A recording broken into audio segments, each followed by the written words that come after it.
बिस्मिल्लाहिर्रहमानिर्रहीम, अस्सलाम वालेकुम।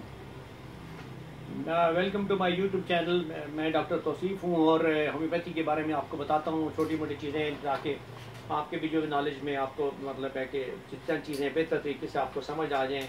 क्योंकि मेरे ये काफ़ी अर्से से मैं प्रैक्टिस कर रहा हूँ, तो जब भी मेरे तजुर्बे से चीज़ें गुजरी हैं, मैंने वो लिखी है, बुक भी लिख रहा हूँ अपनी, तो वो मैं उसके मुताबिक आपके साथ भी वो चीज़ें शेयर करता हूँ। आपको ज़रा एक आइडिया हो जाता है। फिर भी कोई सवाल जवाब हो तो आप मुझसे पूछ सकते हैं। आप मेरे व्हाट्सएप नंबर पे मुझे मैसेज दे दें तो मैं आपको जवाब दे दूँगा उसका। काफ़ी ज़्यादा मुझे मैसेजेस आते हैं और बहुत लोग पूछते हैं, तो मैं उनको मतलब जब थोड़ा भी टाइम मिलता है तो मैं उन सब के जवाब दे देता हूँ। तो इस तरह छोटे टॉपिक हैं। जिस तरह आज का मेरा टॉपिक है जरियान खून। जरियान खून कहते हैं हेमरेज का। हेमरेज कहते हैं खून का बह जाना आपके जिस्म से। अब खून के बह जाने जो है, ये एक बात तो छोटी सी है कि जो खून बह गया जिस्म से, बट कैसे बह गया? ये बाज़-औक़ात जो होता है आपकी किसी रग, आपकी वेन चेन या आपकी आर्टरी या कोई ऐसी चीज़ें मतलब कट पड़ जाए आपके जिस्म में कोई बड़ा, तो आपका खून बहना शुरू हो जाता है।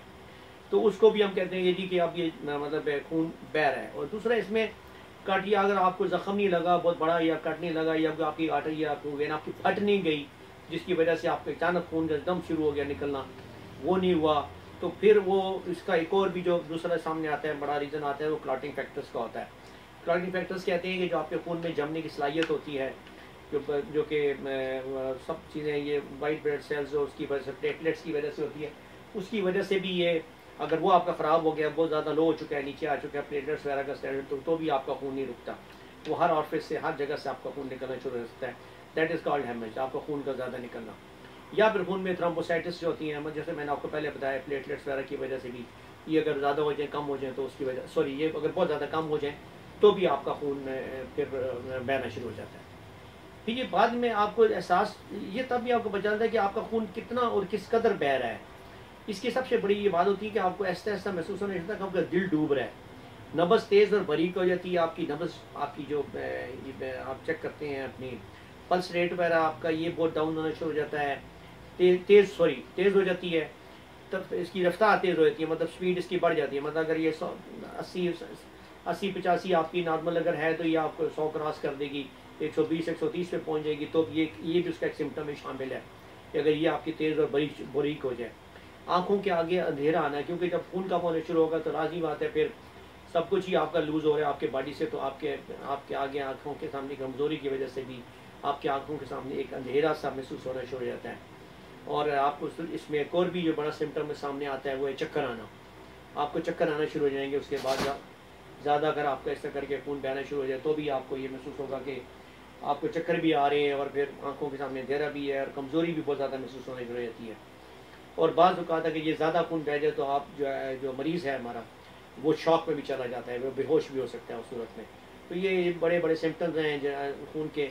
इसके रीज़न मैंने बता दिया कि प्लेटलेट्स वगैरह, ये वो सब कुछ शामिल है इसमें। बाजू का चोट लगना, बाजू का कट पड़ जाना, ये इसके मेन काजेज़ में शामिल है कि अगर बह जाए ज़्यादा।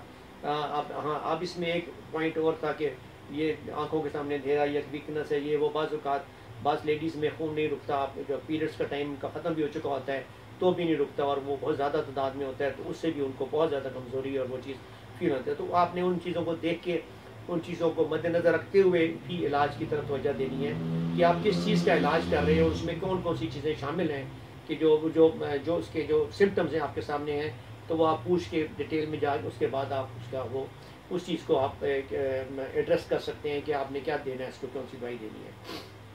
अब इसमें हमारे जो मदर टिंचर सबसे ज़्यादा इस्तेमाल होते हैं, मदर टिंचर इस्तेमाल होते हैं होम्योपैथी के अंदर, वो सबसे ज़्यादा ज़बरदस्त जो मदर टिंचर है वो एपीकॉक 30 पोटेंसी में आप इस्तेमाल करें।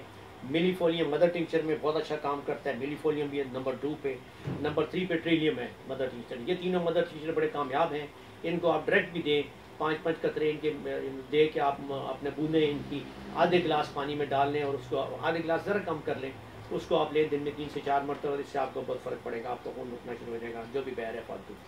बल्कि जो मेन मेडिसिन हैं होम्योपैथी के अंदर, वही जैसे मैंने आपको पहले वाली बताई हैं, जो एपीकॉक भी थी और मिलीफोलियम में, ये 30 पोटेंसी में भी बड़ा ज़बरदस्त काम करती है, मिलीफोलियम ख़ास तौर पे। लेकिन इसके साथ आप लेक्सिस भी बड़ी अच्छी दवाई है। हेमामेलिस 30 पोटेंसी में इस्तेमाल कर सकते हैं आप। हेमामेलिस, ये नाम मैं लेता रहता हूँ, बाज़ औक़ात तेज़ बोलता हूँ, तो आपको समझ ना आए तो आप काइंडली व्हाट्सएप पे दोबारा पूछ सकते हैं मुझसे, तो मैं आपको बता दूँगा। मिलीफोलियम भी 30 पोटेंसी में आप दें, बहुत ज़बरदस्त काम करेगी आपका ये खून रोकने के लिए। जो फालतू खून बह रहा है आपके जिस्म से। अब जो ये फेरम फॉस बड़ा काम करती है इसमें 30 पोटेंसी में भी, और उसके बाद मैं जब बायो में आता हूँ तो बताऊँगा आपको। कम्बिनेशन जो है इनका, जब खून आपका बहुत ज़्यादा बह रहा हो तो कम्बिनेशन सबसे अच्छा है इसका हिमामेलिस है, मिलीफोलियम है और एपिकॉक है। ये 3 दवाइयाँ हैं। ये तीनों दवाइयाँ आप 30 पोटेंसी में मिला लें और इनके दिन में इनके 4 से 5 कतरे अपनी ज़ुबान पे टपकाएं दिन में 4 से 5 मरतबा, फ़ौरन इफेक्ट होगा, फ़ौरन फ़र्क डालती है ये दवाइयाँ। ये जो कम्बिनेशन मैंने आपको बताया ये लाजमी आपके ज़हन में रहना चाहिए और आपके नोटिस में भी रहना चाहिए ये कि बड़े काम का है। तो ये आप इस्तेमाल कर सकते हैं इसमें। इसके बाद बायोकेमिक में बताता होता हूँ, इसमें थोड़ा सा आपको उसके बारे में बताता होता हूँ। तो बायोकेमिक के अंदर जो फेरोफॉस 3X में आप इस्तेमाल करें, बहुत ही कामयाब दवाई है आपके खून को रोकने के लिए और जब भी आपका खून बह रहा है। और नेट्रोम्योर भी 3X में बहुत अच्छा काम करती है खून रोकने के लिए। तो ये 2 भी दवाइयाँ हैं बायोकेमिक की, 4 गोलियाँ दिन में 4 मरतबा ले सकते हैं आप इनको। ये आपके लिए बड़ी ही मतलब है कि हेल्पफुल साबित होंगी। और ये सबसे अच्छी बात ये है कि अगर आप होम्योपैथी की दवाइयाँ ले रहे हैं, एलोपैथी की दवाइयाँ होम्योपैथी की अगर आप 30 पोटेंसी भी ले रहे हैं या जो भी ले रहे हैं, उनके साथ आप बायोकेमिक भी इस्तेमाल कर सकते हैं साथ में, थोड़ा सा वक्फा दे के। तो ये बहुत अच्छा चीज़ों का कम्बिनेशन बन जाता है और ये बड़ी जल्दी आपको फ़र्क और फ़ायदा पहुँचाते हैं। खुराक में इसलिए ज़रूरी है कि आपने वो चीज़ें नहीं खानी जो खून पतला करने वाली होती हैं, वो ज़्यादा ना खाएँ। अगर डिपेंड करता है कि प्रॉब्लम क्या थी, मतलब पीरियड से रिलेटेड प्रॉब्लम है तो वो उसकी और चीज़ें हैं, बस ये है अपना क्या प्लेटलेट्स कम हो गए हैं तो और चीज़ें हैं, तो फिर आप पपीते वगैरह का इस्तेमाल करते हैं प्लेटलेट्स को बढ़ाने के लिए, उस तरह के बाकी जो डाइट्स हैं उनको इस्तेमाल करते हैं। तो इसलिए ये एक वो है कि आप फ्रूट का इस्तेमाल ज़्यादा करें, ऐसी चीज़ों का इस्तेमाल ज़्यादा करें जो आपके खून को ना ही गाढ़ा करे और ना ही पतला करें, दरमियान में रखें।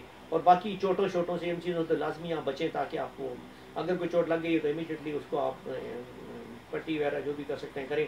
खून ज़्यादा नहीं बहना चाहिए, खून ज़्यादा बह जाता है तो फिर कमज़ोरी और वो सारे सिम्टम सामने आ जाएंगे। तो अगर आपको कोई सवाल हो इस जो मैंने आज का बताया, आपको इसके बारे में कोई सवाल हो तो काइंडली मेरे व्हाट्सएप पूछ सकते हैं। तो मुझे अगले लेक्चर तक के लिए इजाज़त दीजिएगा। अल्लाह हाफिज़।